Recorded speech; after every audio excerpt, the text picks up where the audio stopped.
하나님 아버지, 예수 그리스도의 피로 우리의 모든 죄사함을 받은 것처럼 이제는 우리가 또 하나님의 자녀로서 부끄러움이 없이 살게 하여 주옵시고, 주님의 부활하심을 통해서 우리가 새 생명을 얻었사오니 또 주님이 우리를 통하여 이루시고자 하는 주님의 생명을 전하며 그리스도의 생명을 살리는 하나님의 사람들로 살아갈 수 있도록 우리 모두를 사용하여 주시옵소서. 이 시간도 성령님께서 우리에게 말씀하여 주옵시고 하나님의 음성을 들을 수 있는 귀가 열려지며 믿음으로 받아들여서 말씀을 행함으로 옮길 수 있는 우리 모두가 되게 하여 주시옵소서. 예수 그리스도의 이름으로 기도하옵나이다.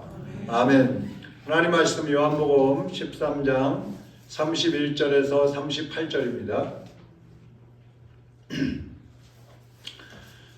요한복음 13장 31절에서 38절까지 교독하겠습니다. 그가 나간 후에 예수께서 이르시되 지금 인자가 영광을 받았고 하나님도 인자로 말미암아 영광을 받으셨도다. 만일 하나님이 그로 말미암아 영광을 받으셨으면 하나님도 자기로 말미암아 그에게 영광을 주시리니 곧 주시리라. 작은 자들아, 내가 아직 잠시 너희와 함께 있겠노라. 너희가 나를 찾을 것이나 일찍이 내가 유대인들에게 너희는 내가 가는 곳에 올 수 없다고 말한 것과 같이 지금 너희에게도 이르노라. 새 계명을 너희에게 주노니 서로 사랑하라. 내가 너희를 사랑한 것 같이 너희도 서로 사랑하라. 너희가 서로 사랑하면 이로써 모든 사람이 너희가 내 제자인 줄 알리라. 시몬 베드로가 이르되 주여 어디로 가시나이까? 예수께서 대답하시되 내가 가는 곳에 내가 지금은 따라올 수 없으나 후에는 따라오리라. 베드로가 이르되 주여 내가 지금은 어찌하여 따라갈 수 없나이까? 주를 위하여 내 목숨을 버리겠나이다. 예수께서 대답하시되 내가 나를 위하여 내 목숨을 버리겠느냐? 내가 진실로 진실로 내게 이르노니 각 울기 전에 내가 3번 나를 부인하리라. 아멘. 오늘은 새 계명을 이루라 이런 제목으로 말씀을 드리겠습니다. 예수님께서 앞에 우리가 13장을 이제 쭉 읽다 보면은 제자들의 발을 씻겨 주시면서 섬김의 본을 보이셨고 사랑과 희생의 본을 보이셨습니다. 그러면서 오늘 본문 말씀에서는 성도들에게도 가장 중요한 명령을 하시는데요. 그것이 뭐냐면 서로 사랑하라 하는 새 계명인 것입니다. 그래서 예수님은 먼저 우리를 사랑해 주셨어요. 그리고 우리에게도 너희도 나처럼 사랑해라 그런 말씀을 하시는 것입니다. 이 사랑하는 것도 고난이 없으면 사랑을 할 수가 없어요.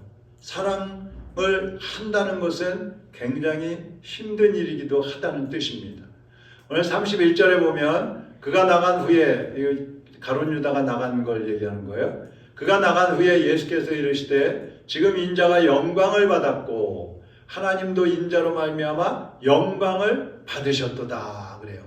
여기 영광을 받으셨다. 이 말은 뭐냐면 예수님이 곧 당하게 되실 고난을 말씀하는 거예요. 고난을 영광이라고 하시는 겁니다. 그러니까 예수님은 십자가의 고난을 통해서 죄인들을 구원하실 텐데 그 고난, 그것은 고통이요, 아픔이요, 슬픔이요, 죽음이 아니라 그것은 나에게 영광이요. 그것은 하나님께도 영광이 되는 일이다. 그렇게 말씀을 하고 있는 거예요. 이 고난이라는 것은 예수님이 사람들에게 보이기 위해서 가식적으로 하는 게 아니에요. 내가 너희들의 메시아다. 나를 한번 봐라. 내가 어떻게 하나 한번 봐봐. 그러면서 보여주시려고 하신 게 아니에요. 예수님은 죄인들을 구원하시고 또 하나님의 뜻을 이루기 위해서 십자가에 못 박혀 죽으셨는데 그 죽으심을 영광이다. 그렇게 표현하고 계시는 거예요. 여러분, 보통 사람들 중에 고난을 영광이라고 생각하는 사람이 누가 있겠어요? 여러분은 고난을 영광이라고 생각하십니까? 아니죠. 우리가 로마서 8장 18절에 보면 생각건대 현재의 고난은 장차 우리에게 나타날 영광과 좋게 비교할 수 없도다. 그렇게 말씀을 해요. 현재 내가 고난을 당하는 것, 예수님 때문에 고난을 당하면 장차 그보다 더 크고 놀라운 영광을 얻게 될 것이다. 이런 말씀을 했단 말이에요. 이 말씀을 하면 성도들도 다 그렇지 그렇게 살아야지. 다 고개를 끄덕끄덕해요. 그런데 현실에서 고난을 당하라 그러면 다 싫어요. 다 도망가 버리는 거예요. 제자들도 마찬가지예요. 예수님이 고난을 말씀하실 때 다 믿고 따르겠다 그러고 자기들도 고난 당한다 그랬어요. 근데 현실에 고난이 딱 부딪히니까 다 도망가 버리는 거예요. 그렇게 사람이 간사한 겁니다. 32절 보세요. 32절. 만일 하나님이 그로 말미암아 영광을 받으셨으면 하나님도 자기로 말미암아 그에게 영광을 주시리니 곧 주시리라. 무슨 말이냐면 예수님은 고난을 영광스럽게 여기셨다 그랬잖아요. 그러니까 하나님께서 딱 보시니까 예수님이 정말 남들이 당하지 않는 말할 수 없는 그러한 고난을 당하시는데 그걸 영광으로 여기신다 이 말이에요. 그리고 하나님도 아버지의 뜻을 이루기 위해서 예수님이 고난을 당하신 것이기 때문에 그것을 지극히 영광스럽게 여기고 기쁘게 여기셨어요. 그렇다면 거기서 끝나는 게 아니라 하나님 아버지께서는 예수님께 그 고난의 영광보다 더 비교할 수 없는 큰 영광을 주시는데 그게 바로 부활인 것이죠. 부활의 영광. 우리가 비가 온 다음에는 하늘이 더 화창하잖아요. 그것처럼 고난 후에 받는 영광은요, 더 아름답고 더 기쁘고 더 행복하고 이루 표현할 수 없는 그러한 영광인 것입니다. 그런데 그 영광을 예수님께 주시겠다고 말씀하는 거예요. 그런데 여러분 이 부활의 영광을 얻기 위해서는 고난을 통과해야 된다는 거예요.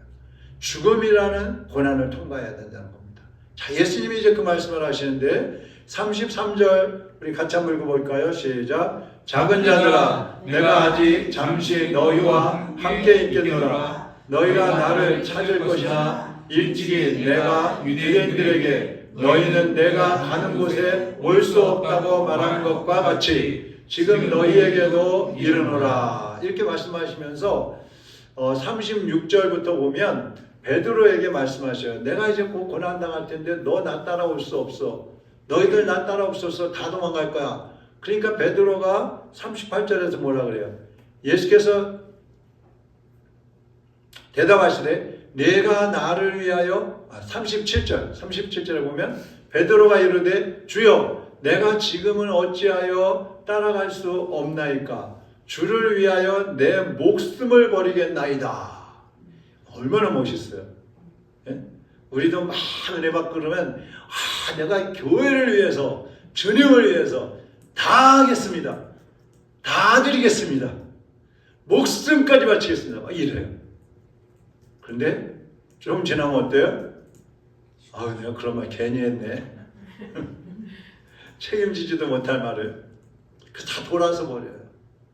예수님이 제자들에게 너희는 나의 고난을 당할 수 없어. 동참할 수 없어. 그렇게 말하니까 베드로가 목숨까지 버리고 따라가겠습니다. 그렇게 얘기했단 말이에요. 그러니까 예수님이 뭐라 그러셔요? 38절 보세요. 예수께서 대답하시되 네가 나를 위하여 내 목숨을 버리겠느냐? 내가 진실로 진실로 내게 이르노니 닭 울기 전에 내가 3번 나를 부인하리라. 예수님은 초 치시는데 아주 일가견이 있는 분이라 그래요. 목숨까지 버리겠습니다. 그러면 그래 베드로 너 참 역시 내 수제자 이랬으면 얼마나 좋아요. 네가 닭 울기 전에 3번 나를 부인할 거야. 베드로가 콱 기가 꺾여버리는 거예요. 이 베드로는 예수님을 그 끝까지 따를 수 있다고 그렇게 생각을 했어요. 그러니까 막 장담을 한 거예요. 할 수 있다고. 근데 그것이 착각이에요. 교만인 거예요. 베드로는 예수님이 신문 받으실 때에 대제사장에게 이제 처음에 끌려가지고 신문 받으셨는데 그 대제사장의 뜰에 베드로가 찾아가죠. 그리고 거기서 예수님이 어떻게 되시나 재판을 지켜보고 있는데 가만히 내버려두면 괜찮은데 옆에 있던 막 여자 종들 다른 사람들이 이 사람 예수 따라다니던 사람이야. 아니야 나 그분 누군지 몰라. 그 정확 문 앞에 가서 또 앉아요. 이 사람 분명히 예수님 따라다니는 거 내가 봤어. 아니라니까 무슨 소리 하고 있어. 그 자꾸 사람들이 쓱싹거리니까 찔러대니까 아니야 그러다 보니까 다구는 소리가 나는 거예요. 정신이 번쩍 들어가고 보니까 예수님이 내가 다 굴기 전에 3번 나를 부인하리라. 근데 다 굴기 전에 정말 자기가 3번을 예수님 모른다고 한 거예요. 다른 성경에 보면 막 저주했다고 그랬어요. 저주했다. 그 하나님의 일은요, 내 의지로 하는 게 아니에요. 우리 인간의 의지와 우리 힘만으로 하나님의 일을 할 수 없어요. 특별히 고난이라는 것은 하나님의 일을 방해하는 게 고난이잖아요. 그러니까 인간의 어떤 감정이나 어떤 계획에 따라서 할 수 있는 것, 당할 수 있는 게 고난이 아니라는 거예요. 하나님의 뜻을 바로 아는 지식이 있어야 되고요. 그리고 하나님 앞에 온전히 나를 내어드리는 그러한 믿음이 있어야 고난도 감당할 수가 있는 것입니다. 고난은 하나님과의 약속을 지키려고 할 때 더 우리에게 크게 다가옵니다.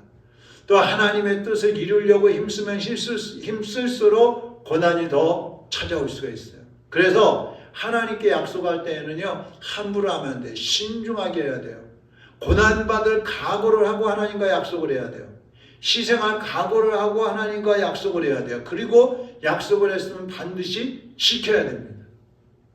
근데 이 지키는 것 자체도 우리 힘으로 안 되니까 성령의 능력을 구하는 거예요. 그래서 우리가 성령 충만해야 된다고 그러잖아요. 하나님의 일은 인간의 힘으로 안 돼요. 그렇게 되면은 사람들이 하나님 앞에 가서 전부 자기 자랑하느라고 교만해지거든요. 그러니까 인간은 연약한 존재이기 때문에 어차피 할 수 없어요. 그래서 하나님을 의지해야 되는 것이고, 하나님 앞에 약속을 했어도 그것을 내가 약속했으니까 내가 이루는 게 아니라 성령님, 하나님께 약속한 것을 반드시 지킬 수 있도록 나에게 힘과 용기와 환경과 여건들을 허락해 주옵소서. 기도해야 되는 겁니다. 자, 이렇게 사건이 벌어지는데, 그리고 이제 나서 예수님이 구체적으로 이제 새 계명을 말씀을 하시는데, 34절 35절 우리가 잘 아는 말씀이잖아요. 새 계명을 너희에게 주노니 서로 사랑하라. 내가 너희를 사랑한 것 같이 너희도 서로 사랑하라. 너희가 서로 사랑하면 이로써 모든 사람이 너희가 내 제자인 줄 알리라. 자, 서로 사랑하라. 이 계명은 땅 끝까지 복음을 전해라 하는 그 계명하고 두 가지가 쌍벽을 이루는 계명이에요. 여러분 생각해 보세요. 전도할 때, 선교할 때 사랑이 없으면 선교하고 전도하고 할 수 있어요, 없어요? 없어요. 또 전도를 안 하는 사람은 사실은 사랑이 없는 사람이에요. 죽어가는 영혼들을 보면서, 죽어가는 사람들을 보면서 나 몰라라 한다는 것은 사랑이 없다는 얘기예요. 그래서 이 사랑과 전도는 예수님이 지상 명령으로 하늘나라로 가시면서 우리에게 주신 두 가지 명령인 것입니다. 중요한 명령인 거예요. 예수님이 지금 그 13장은 예수님이 최후의 만찬을 하실 때, 그러니까 십자가를 지시기 전날 만찬을 하시면서 지금 일어난 사건이거든요. 그러니까 십자가에 못 박혀 죽으시기 직전에 유언과 같이 하신 말씀이 서로 사랑하라는 거예요. 새 계명인 거예요. 이것을 우리가 지키는 것이 주님의 뜻, 주님의 유언을 이루어드리는, 주님의 유언에 순종하는 것과 같은 그러한 삶을 살아가게 되는 것입니다. 자, 그러면 새 계명에 대해서 우리가 한번 볼 텐데, 첫째는 사랑의 대상, 누구를 사랑하라 하는 것입니다. 누구를 사랑하느냐 하는 거예요. 사랑하라고 하면 우리 생각하죠. 누구를 사랑하지? 이 사람은 될 것 같고 이 사람은 안 될 것 같고 저 사람은 좋고 저 사람은 싫어. 막 분별이 되죠. 막 이렇게 구분이 되죠. 구분이. 근데 여기 사랑이라는 것은 서로 사랑하라 그랬잖아요. 그러니까 먼저 사랑해야 되는 거예요. 누구를? 형제를 사랑하는 거예요.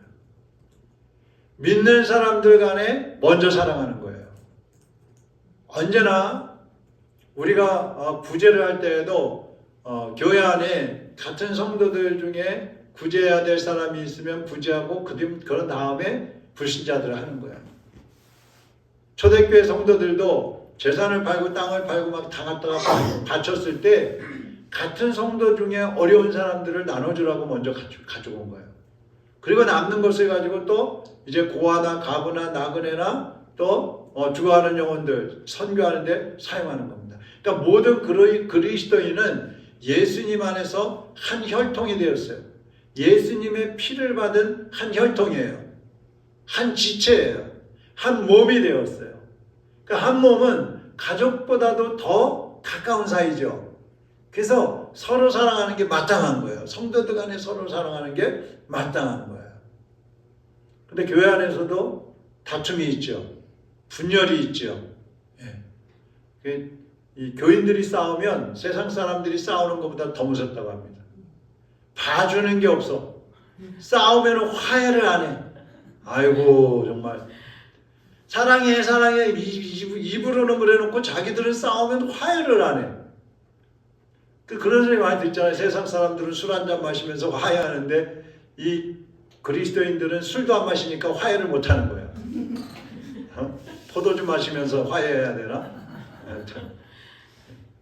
고린도전서 12장을 보면요, 우리 몸을 같은 지체라고 하면서 눈과 입과 귀와 손발 이런 지체들을 말씀하시면서 이 지체들의 관계, 어떤 관계냐?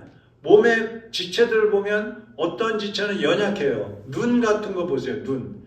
조그만 티끌만 하나 들어가도 막 뜨지 못하잖아요. 아파서 막 쫓아내잖아요. 발바닥 같은데 뭐 먼지 하나 박힌다고 꿈쩍이나 해요? 그 어떤 거는 튼튼하고 어떤 거는 연약해. 어떤 건 부드럽고 어떤 건 단단해. 예? 어떤 것은 몸 속에 있고 어떤 건 몸 밖에 있어요. 그러나 약한 것이든 튼튼한 것이든 모든 지체들은 하나라는 거예요. 그 말은 서로에게 꼭 필요한 존재들이라는 거예요. 꼭 필요해. 하나하나가 모든 지체들이 다 필요한 존재들인 거예요. 어느 하나도 필요 없는 게 없어. 그래서 발이 눈 들어. 야, 너 눈 내 몸에 필요 없어. 너 떨어져 나가. 야, 발 너 냄새만 풍기고 필요 없어. 나가. 그렇게 할 수 없다는 거예요. 다 필요하고 다 사랑의 대상이고 다 내 몸이고 하나라는 것이죠. 그래서 몸의 지체들은 서로 긴밀하게 연결되어 있기 때문에 서로 존중하고 서로 사랑하는 것이 온몸을 건강하게 만드는 비결이라는 것입니다. 만일 성도들 간에도 사랑하지 못하면서 세상 사람들한테 사랑해라 사랑해라 그런다면 그것은 가짜예요. 우리가 성도들 간에 사랑하지 못하면 예수님 믿지 않는 사람들도 사랑할 수가 없죠. 그래서 이렇게 생각해 보세요. 예수님이 내 이웃을 내 몸같이 사랑하라 그러셨잖아요. 자기 몸을 사랑하지 못하면서 남을 사랑한다? 있을 수 없는 얘기예요. 나를 사랑해야 다른 사람들 사랑할 수 있어요. 그래서 예수님이 이웃을 내 몸같이 사랑하라고 하셨는데 생각해 보세요. 내 몸을 사랑하고 아끼는 것처럼 이웃을 사랑한다면 우리가 이웃을 사랑할 때 온전히 사랑할 수가 있어요. 자, 내가 아프면 저 사람도 아플 수 있어. 내가 이 말을 듣고 기분 나쁘면 저 사람도 이 말을 들으면 기분 나쁘겠지.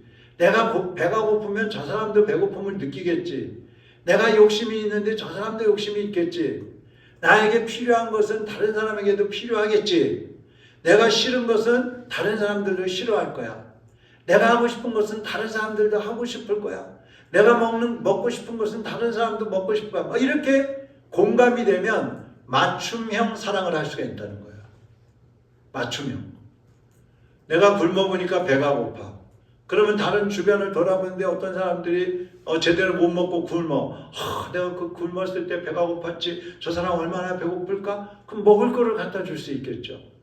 내가 겨울에 막 옷이 없어갖고 추워봤어. 근데 옆에 있는 어떤 사람이 막 겨울에 보니까 두꺼운 잠바도 없어갖고 덜덜 떨고 다녀. 저 사람 얼마나 추울까? 나도 추워봤는데. 그 내가 입던 옷이라도 갖다 줄 수 있는 거예요. 그래서 내 몸같이 이웃을 사랑하라. 이것이 진리예요. 진리. 그냥 예수님이 하시는 말씀이 아닌 거예요. 그러니까 여러분 우리가 사랑할 때 사랑의 대상이 누구냐? 첫째는 형제, 같은 그리스도인들, 성도들이에요. 두 번째는 불신자들이에요. 믿지 않는 사람들, 죽은 영혼들, 그들을 살리는 사랑의 사람들이 되어야 된다는 것입니다. 두 번째, 어떻게 사랑할 것인가? 형제를 사랑하기는 사랑하는데 어떻게 사랑할 것인가? 34절에 뭐라 그랬어요? 내가 너희를 사랑한 것 같이 너희도 서로 사랑하라. 사랑은 예수님처럼 하는 거예요. 예수님처럼. 그냥 뭐 조금 뭐 갖다 주고 베풀고 도와주고 뭐 격려하고 위로하고 그러면서 사랑 베풀었다 그러면 안 돼요. 예수님은 어떻게 사랑하셨어요? 예수님은 사랑하라고 말씀하시기 전에 먼저 제자들의 발을 씻기시면서 섬기셨고 또 예수님 자신의 몸을 내어주시면서 희생하셨어요. 자, 사랑은 어떻게 하는 것이냐? 첫 번째는 섬기는 거야. 뭘 주고 뭐하고 그것도 중요하지만 내가 저 사람 아래에 있다고 생각하고 저 사람을 높여주고 섬겨주는 거야. 그리고 사랑은 두 번째로는 희생하는 거야. 내가 섬기는 저 사람을 위해서 내가 할 수 있는 게 뭘까? 내가 줄 수 있는 게 뭘까?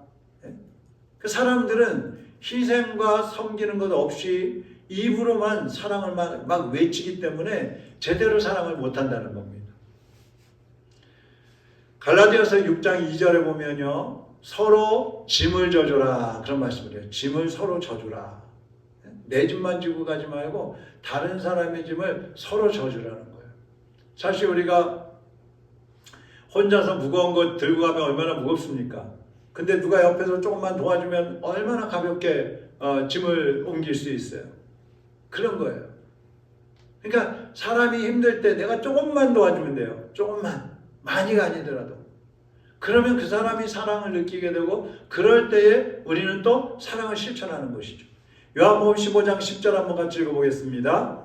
내가 아버지의 계명을 지켜 그의 사랑 안에 거하는 것 같이 너희도 내 계명을 지키면 내 사랑 안에 거하리라. 무슨 말씀이에요? 예수님의 계명인 사랑을 지키는 사람이 주님의 사랑을 받을 수 있다는 얘기예요. 우리가 세상 사람들을 사랑할 때 주님의 사랑 속으로 우리도 쏙 들어간다 이 말이에요. 이웃을 사랑하지 않으면서 예수님을 믿는다고 하는 것은 거짓말이라는 겁니다. 아일랜드의 황후라는 그런 배가 있었어요. 아일랜드의 황후라는 그 이름을 가진 배가 있는데 그 배가 이제 항해를 하는데 구세군 교회 성도들이 109명이 타고 같이 이제 항해를 하고 있는 거예요. 109명이 타고. 근데 가다가 이 배가 막 침몰을 한 거야. 그 사람들이 막 구명보트를 하나씩 붙들고 막 이제 구명복 하나씩 입고 막 살려고 이제 헤엄을 치고 막 힘쓰고 있는데 이 109명의 성도들이 그러는 거예요. 자기의 구명복을 막 서로 밀어주는 거예요. 그러면서 뭐라고 하느냐면 나는 당신보다 잘 죽을 수 있어. 야, 이거 난 당신보다 잘 죽을 수 있어. 자, 내 구명복 받으시오. 그러면서 사람들이 막 죽어가는 거예요. 이 사람들이 여기를 어떻게 그럴 수 있겠어요? 사랑 실천이죠. 근데 이 사람들은 부활을 믿은 거예요. 나는 여기서 순교를 해도 여기서 내가 저 사람을 대신해서 죽어도 나도 예수님처럼 부활한다. 나는 지금 내가 여기서 이 바다에 빠져 죽더라도 나는 다시 천국으로 간다. 이것을 믿고 있는 거예요. 천국을 바라보고 있는 거예요. 그러니까 누구보다 난 잘 죽을 수 있다 이거예요. 겁 없이 죽을 수 있다는 거예요. 네? 여러분도 그렇게 준비되시기를 바랍니다. 네. 누구보다 잘 죽을 수 있는 준비가 되어 있어야 돼요. 그 진정한 사랑이라는 것은 자기 목숨까지 희생하는 것, 이것이 진정한 사랑인 것입니다. 그 다음에 세 번째로 사랑의 목적, 우리가 왜 사랑을 해야 되느냐, 또 우리가 사랑하면 어떻게 되느냐. 35절 너희가 서로 사랑하면 이로써 모든 사람이 너희가 내 제자인 줄 알리라. 세상 사람들이 우리를 보면서 우리가 예수님의 제자라는 것을 알게 하기 위해서라도 사랑을 하라는 거예요. 무슨 말이에요? 제가 항상 얘기하지만 아유 저게 무슨 예수 믿는 거야? 아이고 저 사람이 무슨 예수 믿는 사람이야? 아이고 저런 게 무슨 목사야? 이거 곤란하죠? 근데 직분도 하나도 없어. 야, 저 사람 정말 예수님 닮았네. 저 사람은 정말 예수님의 사랑이 많은 사람이야. 저 사람은 정말 예수님의 제자야. 이런 소리 들어야 된다는 거예요. 그래야 많은 사람들이 예수님께 돌아올 거 아니에요. 예수님의 제자라면 예수님처럼 희생하고 섬기는 사랑을 해서 주님의 제자라는 소리를 들어야 돼요. 주님의 제자라고 인정을 받아야 되는 거예요. 그래서 희생하고 사랑하는 그 모습을 보고 많은 사람들이 우리가 예수님의 제자라는 것을 인정하고 그들도 예수님의 사랑이 어떤 것인지를 느끼고 감동하고 주님께로 돌아오게 하라는 것입니다. 사랑은 막 드러내놓고 하는 건 아니에요. 은밀하게 하는 거예요. 그래서 누가 알아주지 않을 때도 있어요. 그렇지만 결국에는요, 우리가 사랑을 베푸면 드러나게 돼 있어요. 예수님도요, 막 사랑을 드러내놓고 막 자랑하면서 그렇게 안 하셨지만 사람들이 다 알아요. 우리도 그래서 예수님을 믿는 거예요. 그러니까 여러분, 사랑은 대가를 바랄 필요도 없고 누군가 알아주지 않나 하고 막 기대할 필요도 없고 내가 사랑하면 결과는 또 어떻게 나타날까, 어떤 열매가 나타날까 막 그런 거 바랄 필요도 없어요. 모든 것의 결과는 하나님이 책임지시는 거예요. 하나님이 이끌어 가시는 거예요. 우리는 그냥 사랑을 베풀면 되는 것입니다. 그것이 주님이 원하시는 거예요. 그래서 사람들은 여러분의 행위, 여러분의 말을 들으면서 여러분이 예수님을 닮은 제자라는 것을 알게 되고 그래서 하나님께로 돌아오게 되는 그런 역사가 일어나게 해야 되는데, 특별히 우리가 사랑의 사람, 주님의 제자라고 인정받을 때에 누구한테 인정받아야 되느냐? 한번 따라하겠습니다. 같은 교회, 같은 성도들에게, 내 교회, 내 성도들에게 인정을 받으면 그건 진짜예요. 그건 확실한 거예요.